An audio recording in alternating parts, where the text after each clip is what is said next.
Voici les 3 secrets de l'un des hommes d'affaires les plus prospères de notre génération. Cet homme s'appelle Robert Kiyosaki. Il est américain, investisseur et auteur best-seller du livre Père riche, Père pauvre. Il a bâti sa fortune en combinant 3 stratégies. Et dans cette vidéo, je vais te partager ces 3 stratégies de Robert Kiyosaki. Je t'invite à rester jusqu'à la fin de la vidéo parce que toutes ces stratégies sont liées.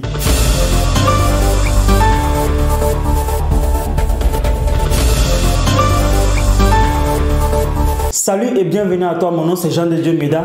Je suis entrepreneur et planificateur de projets. À mon humble avis, ce n'est que par la création de richesses et de valeurs ajoutées que les Africains pourront s'en sortir. C'est la raison pour laquelle j'ai créé cette chaîne libre et agile pour partager des contenus en matière de planification de projets, business et d'investissement. Si la thématique te parle, je t'invite à faire 2 choses. Abonne-toi et active la cloche de notification pour ne rater aucune vidéo parce que chaque semaine, nous partageons régulièrement des vidéos en matière de planification de projets, business et d'investissement. Et lâche-moi un gros pouce bleu avant qu'on continue. Voici donc les 3 niveaux par lesquels Robert Kiyosaki est passé.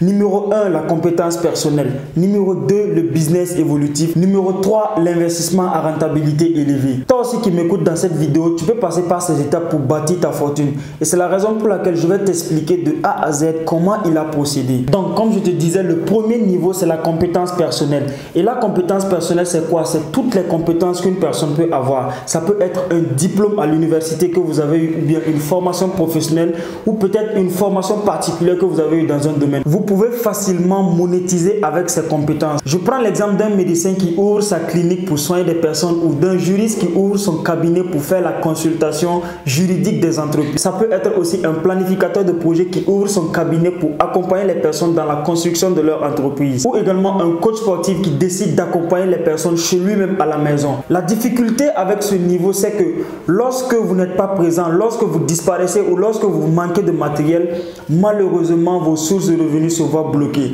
Et donc si vous êtes médecin, si vous êtes planificateur de projet ou si vous avez une compétence particulière, vous pouvez effectivement gagner de l'argent avec, mais malheureusement si vous n'êtes pas disponible, vous ne gagnez plus de l'argent. Et c'est la raison pour laquelle vous devez immédiatement passer au deuxième niveau. Le deuxième niveau, c'est le business évolutif. Et la difficulté avec le business évolutif, c'est que ça va vous demander énormément d'efforts et de patience. Donc, si vous voulez créer par exemple un business complémentaire à l'activité que vous faites, vous devez comprendre que vous devez être patient, persévérant surtout. Et quand on parle de business, c'est toutes les activités que vous pouvez mettre en place qui peuvent vous permettre de générer de l'argent qui ne dépend pas forcément de votre temps ou du moins pas 100% de votre temps. Prenons l'exemple d'une personne qui écrit un livre. Cette personne peut décider de vendre ce livre sur son site internet. C'est vrai que ce livre au tout début, ça va dépendre de son temps parce qu'il va dégager du temps pour écrire ce livre. Mais lorsqu'il va mettre le livre sur le site internet, c'est sûr que le livre va lui permettre de gagner des revenus complémentaires. C'est la même chose avec le médecin. S'il recrute d'autres médecins dans sa clinique, c'est sûr qu'il pourra gagner en temps et faire autre chose. Et le juriste également, il peut collaborer avec d'autres personnes afin d'être un peu libre et gagner des revenus complémentaires. Donc vous voyez par là qu'il est très important pour vous, si vous voulez aller très loin, de créer un revenu complémentaire. Et c'est ça le business évolutif. Vous mettez en place une initiative qui vous permet de gagner de l'argent complémentaire à ce que vous faites. Et la mauvaise nouvelle avec ces 2 niveaux, c'est que lorsqu'il y a une crise, malheureusement, vous pouvez voir vos 2 sources de revenus bloquées. Par exemple, la crise sanitaire de coronavirus a ravagé le monde entier. Plusieurs personnes ont vu leur business bloqué. Notamment, je parle des business physiques. Supposons par exemple qu'une personne avait mis en place un business physique.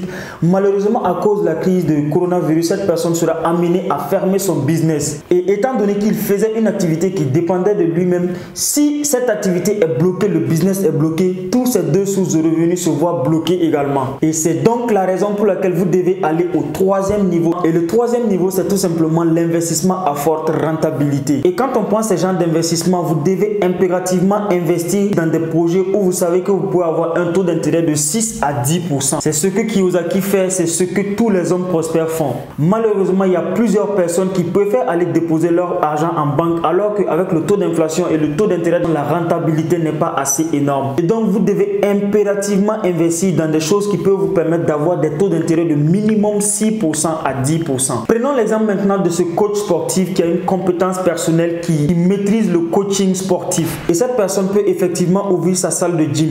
Mais ce qu'il peut faire en plus, c'est peut-être d'écrire un manuel sur le le sport, écrit un manuel sur comment perdre du poids, écrit un manuel sur comment devenir musclé en 60 jours par exemple. Et ce manuel-là, il pourra le vendre à travers un site internet. Et aujourd'hui, avec internet, il y a plusieurs canaux par lesquels cette personne pourrait vendre sa compétence. Donc pendant que cette personne coach des personnes de manière personnelle, il peut aussi vendre un produit ou un service à partir d'un site internet. Ça lui permettra d'augmenter considérablement ses revenus mensuels. En fin de compte, l'argent qu'il se fait dans ces deux activités, il doit impérativement prendre cet argent et l'investir dans des actifs qui vont lui permettre d'avoir des taux d'intérêt de minimum 6 à 10%. Et parmi ces actifs, Robert Kiyosaki, lui, il investissait dans l'or, surtout l'immobilier et la bourse. Et pourquoi alors faire ce genre d'investissement? C'est tout simplement parce que ces genres d'investissements ont une forte rentabilité, surtout quand on prend l'immobilier. C'est un secteur qui a une forte rentabilité, ainsi que l'or qui ne subit pas du tout le coût de l'inflation. Les actions et les obligations, c'est la même chose. Plus l'entreprise croît, plus la rentabilité augmente en termes d'investissement. Et donc, c'est ce que vous devez également faire impérativement si vous voulez faire énormément d'argent. Maintenant, la question qui se pose à savoir, est-ce qu'il est possible de sauter une étape parmi ces trois étapes? Je dirais que non, malheureusement, parce que supposons qu'une personne saute la compétence personnelle et fait du business. C'est vrai que son business peut cartonner, mais le jour où son business part en faillite, malheureusement, s'il n'a pas de compétences, il n'a pas d'investissement, il n'aura plus de source de revenus. C'est la raison pour laquelle je vous conseille vivement, à vous tous qui m'écoutez ici, d'avoir des compétences personnelles dans au moins 3 domaines. Et faites tout pour maîtriser Internet, parce qu'aujourd'hui, grâce à Internet, vous pouvez vous faire énormément d'argent. Donc les amis, dites-moi dans les commentaires qu'est-ce que vous pensez de ces 3 étapes. Si vous également, vous avez des choses à apporter, apportez-le nous dans les commentaires. Ça va nous faire énormément plaisir et je vais répondre à tous les messages. C'était un plaisir pour moi de te faire cette vidéo. Allez, on se retrouve dans une prochaine vidéo. Ciao, ciao.